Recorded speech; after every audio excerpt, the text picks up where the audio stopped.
long before the sun comes up, things are heating up. Second Alarm Brewhouse. 24 cents your change. They're extinguishing thirst with coffee strong enough for America's bravest.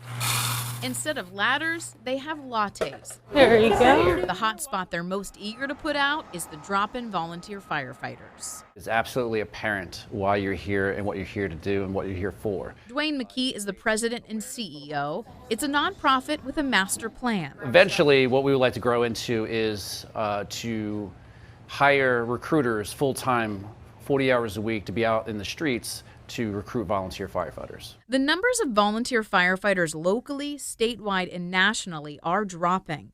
The National Fire Protection Association reports 65% of firefighters were volunteers in 2020.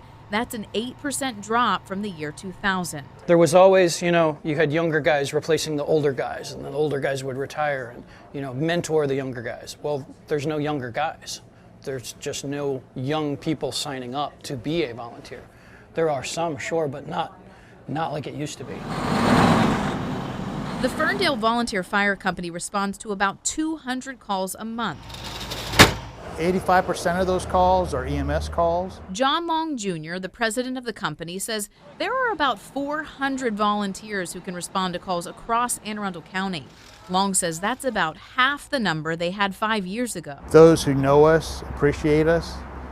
After 9/11, we had tons of support, but since then, we have a whole generation now that weren't even born when 9/11 happened. So the younger generation, the 16 and 18-year-olds that we normally bring in as members, don't know that much about the fire service. The Anne Arundel County Fire Department also staffs fire companies with paid firefighters to make sure there's someone to respond to calls.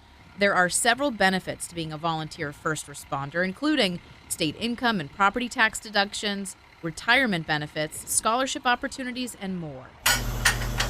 Back at Second Alarm Brewhouse, one wall is lined with lights to represent all the volunteer fire companies in Anne Arundel County.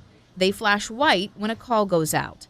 The ones in red no longer have a volunteer company to respond. This is our way of proving that the service is struggling, because these lights weren't all on, say, 20 years ago.